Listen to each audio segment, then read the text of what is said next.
Good morning, and thank you for joining me on the Path to Liberty. I'm Michael Bolden with the 10th Amendment Center, and this is the show for Wednesday, August 16th, 2023. Today, I'm talking about concrete actions to push back against the ever-growing surveillance state. The number of ways they spy on you, federal, state, and local, all working together, really cannot be quantified. I remember somebody years ago said it would counted in the gazillions, and that's probably the best way of describing it. There really is no silver bullet. I've said this on many issues, but in general, taking on the largest government and its subsidiaries in history, there is no silver bullet to go from where we are today to an actual land of the free where privacy is actually respected by government. Instead, we're going to take a look at Thomas Jefferson's strategic advice as the path forward, and we're seeing how it's playing out in one state. I was surprised as I kind of really saw the bigger picture on this in the last couple of years in Utah, of all places. But first of all, to kick it off, let's look at Thomas Jefferson's advice on moving forward from a state of despotism to a state of tyranny, of course, or state of despotism to a state of freedom, not to one out of the pan and into the fire? Something like that. Anyways, this is what he said in a letter to the Reverend Charles Clay, January 27th, 1790. The ground of liberty is to be gained by inches. We must be contented to secure what we can get from time to time and eternally press forward for what is yet to get. In another statement, another time, he said, we're not going to get from despotism to liberty in a feather bed. It's not going to be easy. That doesn't mean it always takes a physical standoff, but it certainly is going to take a lot of work. We can't do it while napping. We can't do it while relaxing and having a great time. Well, sometimes we can at least try to, but it is going to take a lot of work, and that's what Jefferson was getting at. It's because we're surrounded by people who hate liberty all over the place. We're literally surrounded by what they would have called knaves and fools at the time.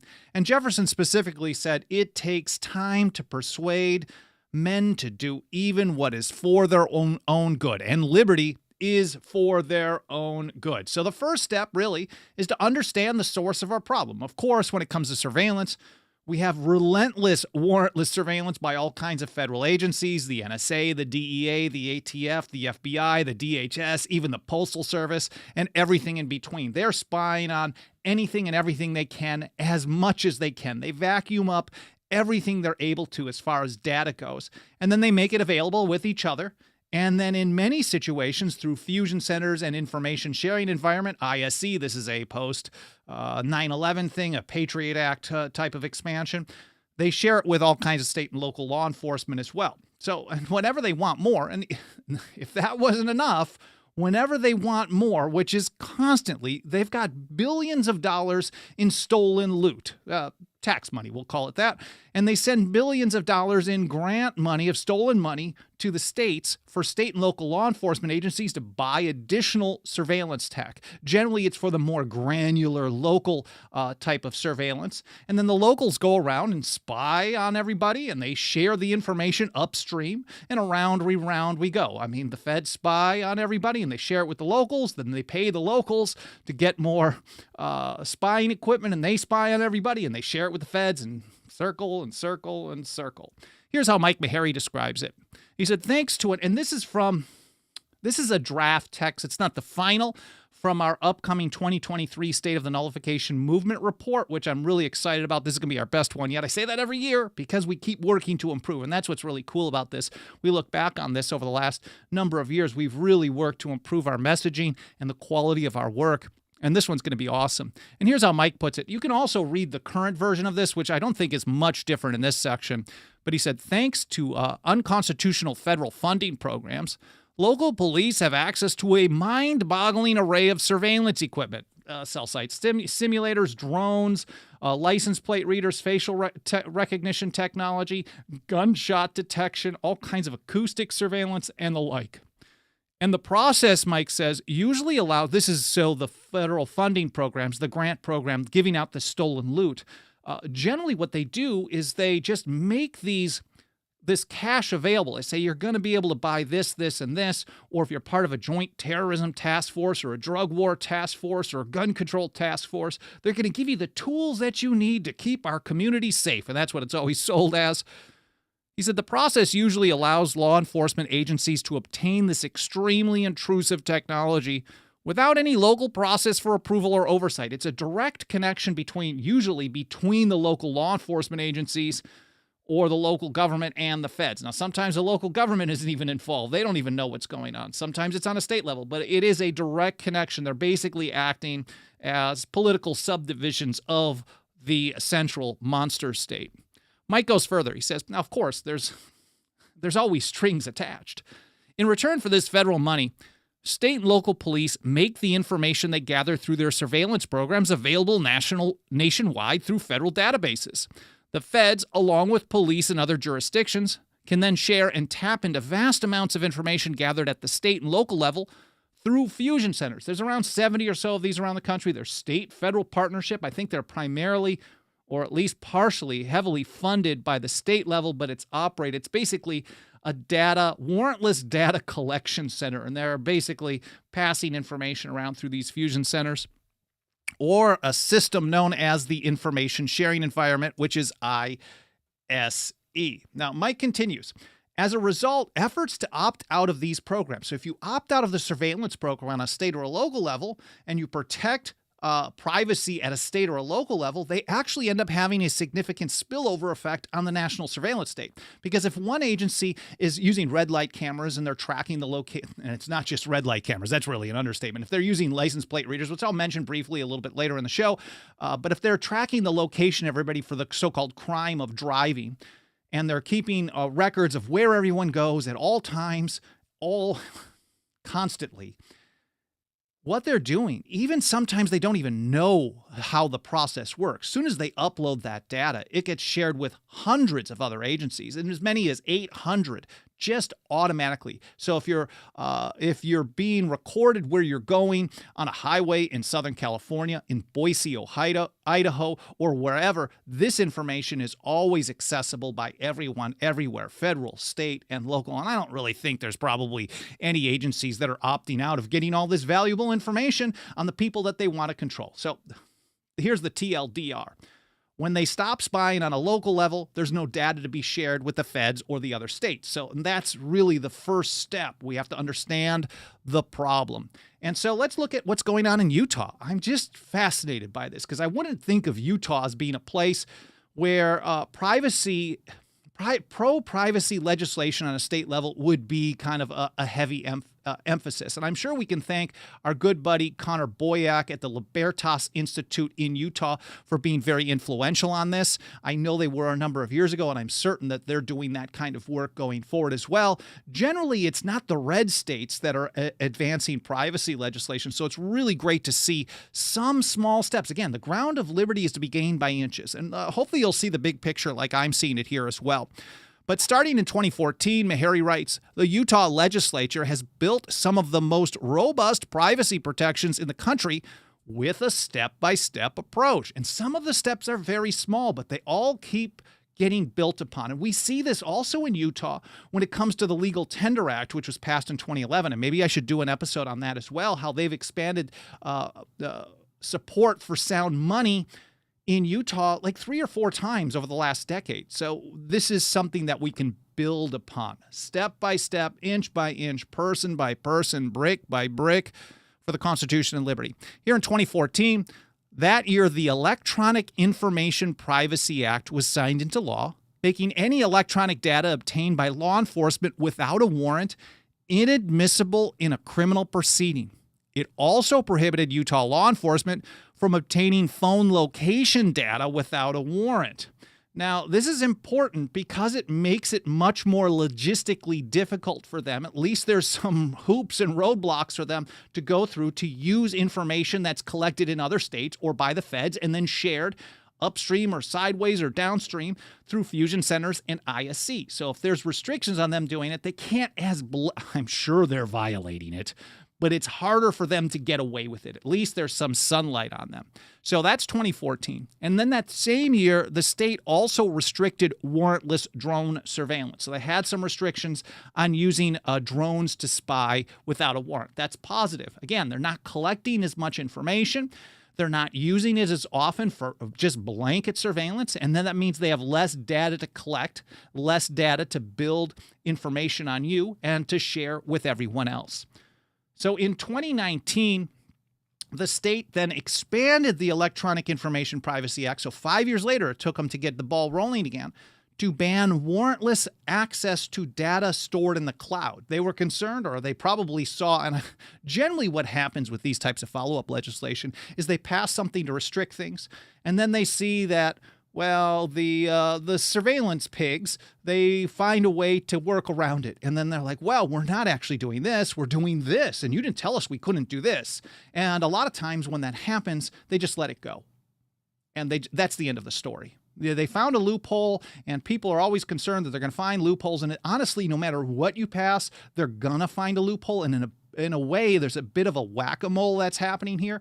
But if you can really be smart about it, you can make it more increasingly difficult for them to violate your rights. So they expanded that Privacy Act to also ban warrantless access to data stored in the cloud. Here's from a report by Meharry.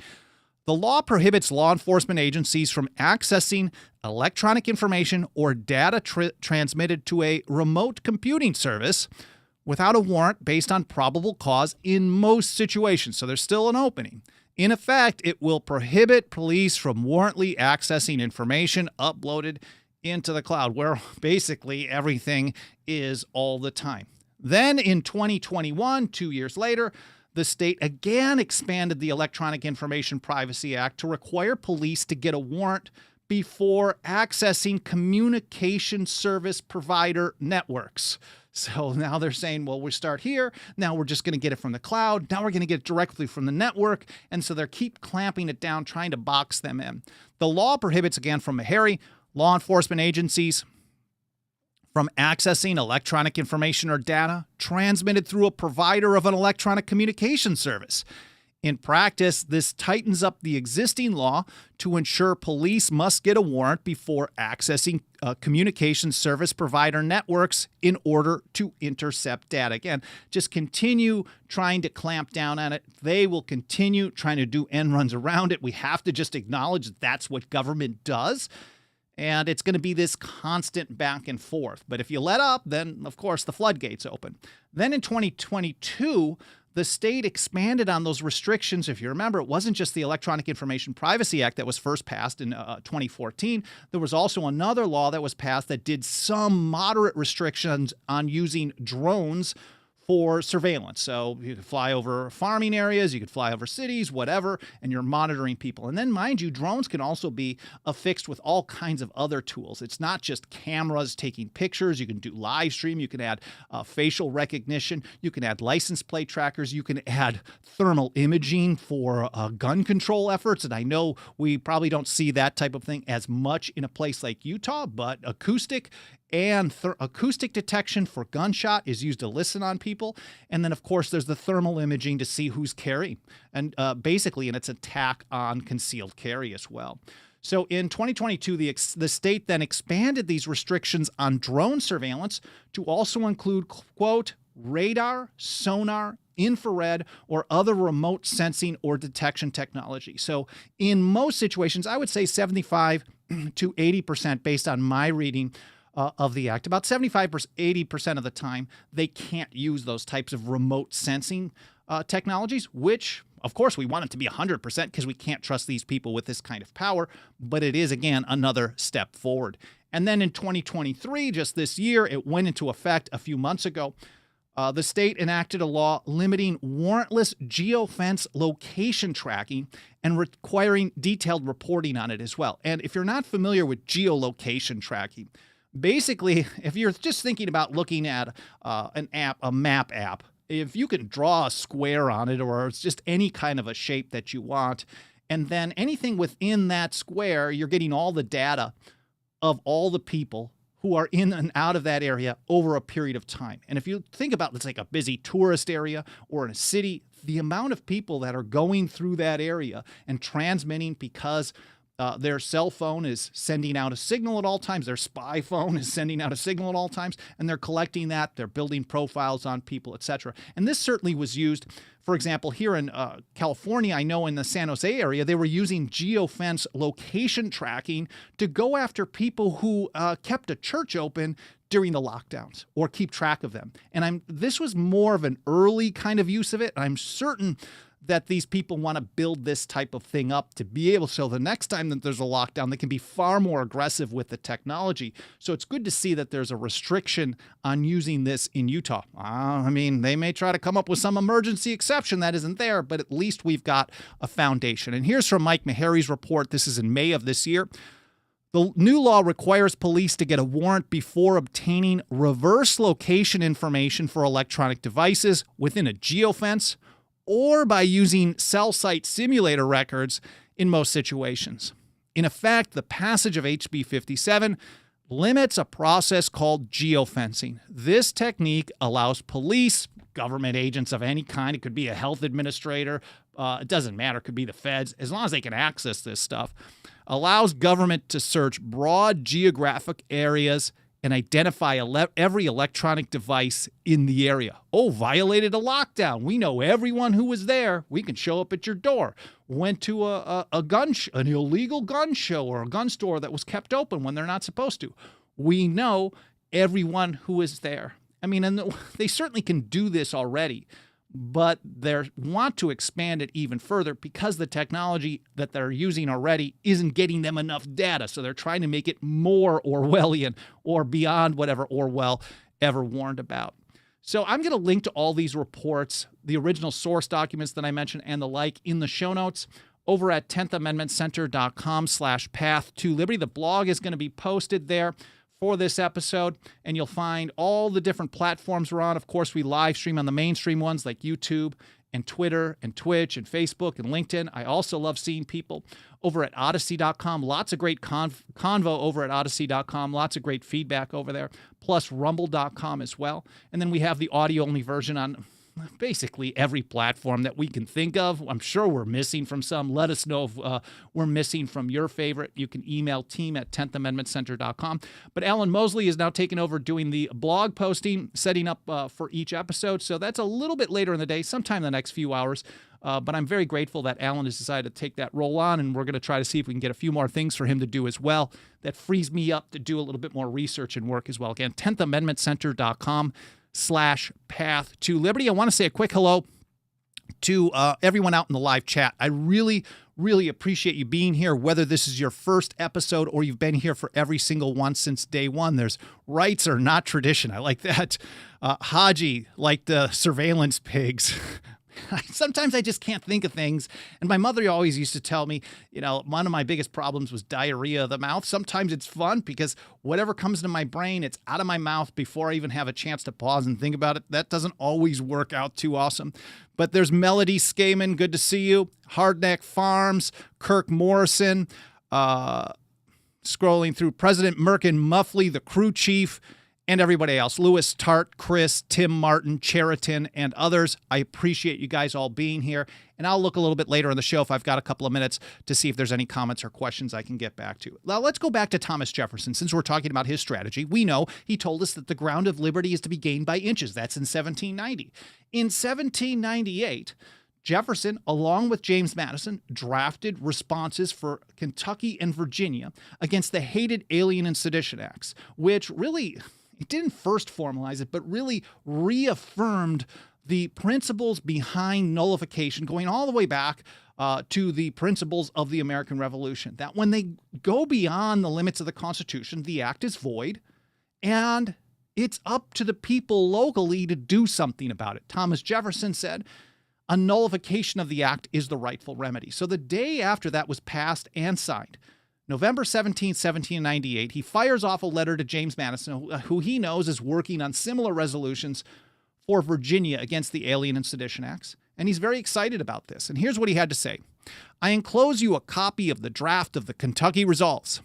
I think we should distinctly affirm all the important principles they contain so as to hold to that ground in the future and leave the matter in such a train is that we may not be committed absolutely to push the matter to extremities, and yet may be free to push as far as events will render prudent. Jeffersonian awesomeness here. Mind you, in response to one of the worst acts in American history, criminalizing free speech just a number of years after the Bill of Rights was ratified. I mean, just right out of the gates, they're really just hammering it home. They're not taking an aggressive action. The first step for Jefferson and Madison was to draft and pass a non-binding resolution. The Kentucky resolutions of 1798 were not an ordinance or a law. They were not a statute. They said, these are our principles. And even based on that, Jefferson said, the first thing we got to do is get these principles out here. That really, it is up to the states to do something about this. That's our first step. And then we move forward from there. So we're already actually ahead of that game in Utah, but certainly we're discussing much, much larger government. I would love to see further steps, more aggressive. And we're going to get into some suggestions on that in a moment. But we are seeing steps forward in Utah against the surveillance state. But ultimately, we can't rely on the state to protect us because the state is part of the problem as well. But I'll get to that a little bit later as well. So here are some other things. So even though we're just taking small steps forward, Jefferson also said you have to have the ultimate principle. So if we're just saying, oh, these moderate restrictions on drones, that's enough. That's great. And then the end of story, then of course it's never going to go further. So we always have to talk about what we want to see in further steps in the future. And here's some recommendations for Utah, and these are some recommendations that we could see implemented anywhere. Restrictions, for example, on acoustic gunshot detection. You may have heard of a company called ShotSpotter. And here from Electronic Frontier Foundation, they say acoustic gunshot detection is a system it's a gun control program, and it's a surveillance program. That's the short version. But here's how they describe it. It's a system designed to detect, record, and locate the sound of gunfire and alert law enforcement. I mean, on its surface, if law enforcement is there not just to enforce all peace officers. Let's pretend they're peace officers instead of officers of the empire, enforcement agents, stormtroopers. Let's say they're peace officers doing things the way they're supposed to, helping keep the peace and upholding their oath to the Constitution. It would be kind of a reasonable idea to have a technology that could tell them, hey, yeah, there's a problem here. I mean, 911 is a way that humans can do it. But if someone gets shot and they can't call, then I think on the surface, a lot of people are drawn. Like, of course, we want them to be able to respond to violent acts. But as soon as you give them an inch, they always take a zillion miles. Anyways, here's how EFF puts it. The equipment usually takes the form of sensitive microphones and sensors, some of which must always be listening for the sound of gunshots. They are often accompanied by cameras. They are usually mounted on streetlights or other elevated structures, though some mobile and fixed systems operate in both indoor and outdoor settings. But of course, you give them a bunch of cameras and listening devices on top of it. What are they going to do with it? What a surprise. And they say, as is so often the case with police surveillance technologies, a device initially deployed for a less intrusive purpose, here to report the sound and location of gunshots to police, is now being used for a far more intrusive purpose, to spy on people having conversations within the vicinity of these sensitive microphones. And of course, they're not telling people where they are. And if people aren't aware of what's going on, they're there. So this should be either totally shut down. I know my friend Derek Brose, who's a long shot candidate for mayor of Houston, is talking about getting rid of ShotSpotter completely. Of course, that would be a good step, but if you at least restrict it or in some way, I'm not even sure how to do it, but this is one of the technologies that needs to be dealt with. Next up is automated license plate readers. These are high-speed, according to EFF, high-speed computer-controlled camera systems that are typically mounted on street poles, street lights, highway overpasses, mobile trailers, or attached to police squad cars. They often just look like CCTV cameras. You may think they're just red light cameras, but they're all over the place, and they're collecting tons of information. They can snap images and be pretty accurate on up to 1,800 per minute. I mean, it's insane how much information these things can collect. They automatically collect all license plate numbers that come into view, along with the location, date, and time.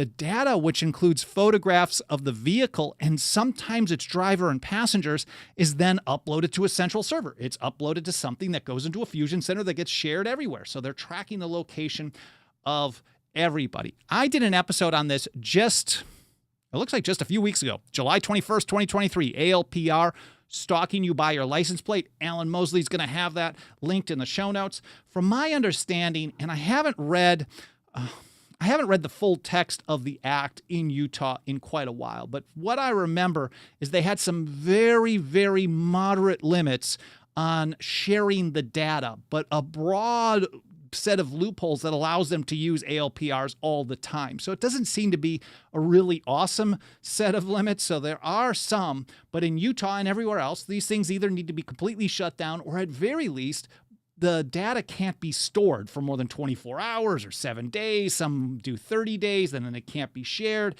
Put up as many roadblocks for them getting this information out as possible is moving things forward by inches for liberty. Next up, I want to mention facial recognition. These are all different technologies that I've covered in their own episode or various times on the show, but it's a good reminder here. Face recognition these are all things that even though Utah is making some of the best strides on privacy, they're missing out on a ton of other stuff.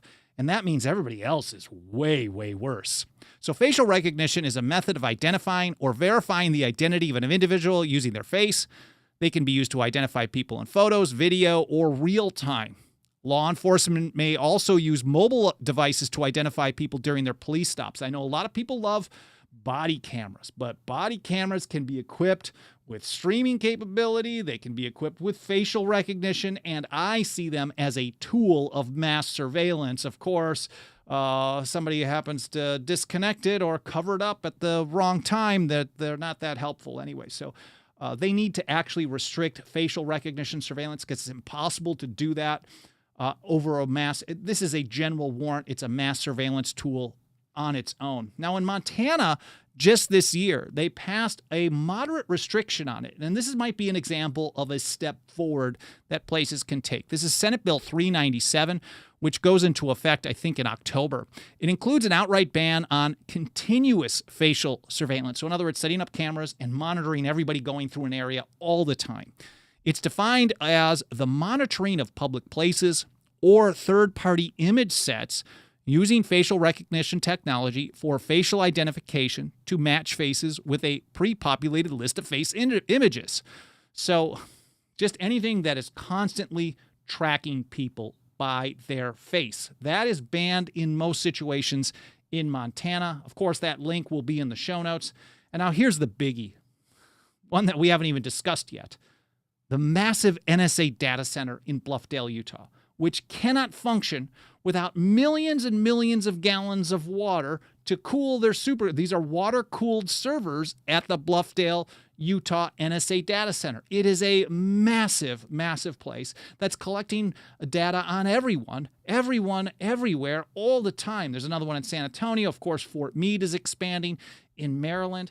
But the water that's cooling it is provided. This is one of the reasons that they picked Utah, was because Utah had access to a lot of cheap water. And the water they're not even purchasing the water from a private company. They're purchasing it from a political subdivision of the state of Utah. So the state of Utah can just not renew the contract when it expires the next time. I'm not sure. I would love to see them just shut it down and say, well, screw us. Sue us over this. You're using this for something. You were supposed to be supporting the Fourth Amendment, protecting us from terrorists. Instead, you're spying on everybody. You violated the contract anyways. But Utah should shut down the water, turn off the water, and shut down the NSA data center. That's going to take a lot of courage there, but we'll see. But even more important, again, and I mentioned just after the break, talking about how you can't rely on the state government either, because the state government is part of the problem. But if you can pressure them to do some positive things, that kind of opens the door for liberty. But it's ultimately up to the people. The people have to learn how to protect their own privacy because government can't be relied on to do things properly. And here are a few reference links that I think will help you on this journey. I've got a lot to do myself on this, and I really need a refresher, so this is actually very helpful. So EFF Electronic Frontier Foundation has a great guide called Surveillance Self-Defense: Tips, Tools, and How-Tos for Safer Communications Online. Again, that will be linked to in the show notes, or you can just Google it or use Start Page and search for Surveillance Self-Defense at EFF, and you're going to learn all kinds of stuff. Attending a protest, your security plan, how to create good passwords, using Signal Communications. Another person to follow that is really great on privacy issues, talking about technology and devices and things like that, is Naomi Brockwell. I have her x.com/Twitter account up here, and I like what her profile says.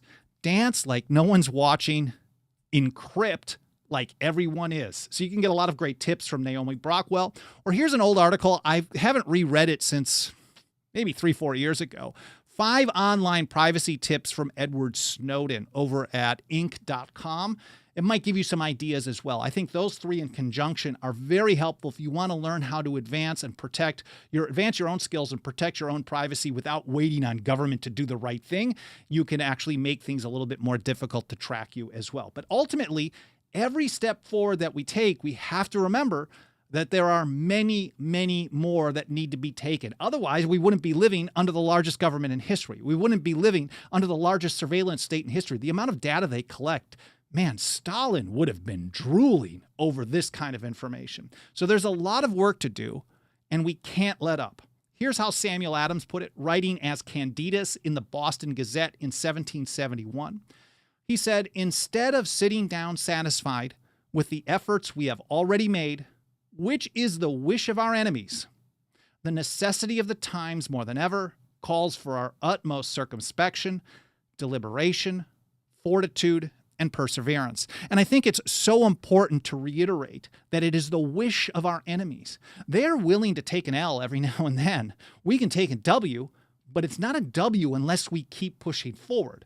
They'll take a short-term L and keep advancing their plan as long as people sit down satisfied with the efforts they have already made. So as soon as we let up, their L turns into a W, because over time they're going to break down that resistance. We've seen that on various issues. So it is the wish of our enemies to say, this has been great, that's good enough. It is never good enough until we are actually truly free, which might not be in our lifetime, but at least we can set it up for future generations. And here's how Samuel Adams summed that one up. "Let us remember that if we suffer tamely a lawless attack upon our liberty, we encourage it and involve others in our doom." And he talks about millions yet unborn. Now, this is the kind of information we work hard every single day to get out to more and more people. Hopefully, some of the links in the show notes will be a great practical guide of things that people can do right now to at least help protect them a little bit from the prying eyes of government. And nothing helps us get this information out to more and more people more than the financial faith and support of our members. You can join us for as little as $2 a month. You got a couple of bucks of that dirty government fiat, throw it our way over at 10thamendmentcenter.com/members. There are also annual, 5-year, and lifetime options as well. Again, 10thamendmentcenter.com/members. Don't feel any pressure to join us, but a little bit. I'd be very grateful for any consideration you can give to joining us today. Again, 10thamendmentcenter.com/members. Kirk Morrison says, "I used to live next to no such agency." That's not a lot of people know that phrase, but that's what they used to call the NSA. That was the joke, because they never admitted it was real. But yet, it certainly is, and it is terrible. Hardknack Farm says, "I feel so violated just driving to town. Makes me livid." Yeah, of course. I mean, it's insane. They're monitoring you.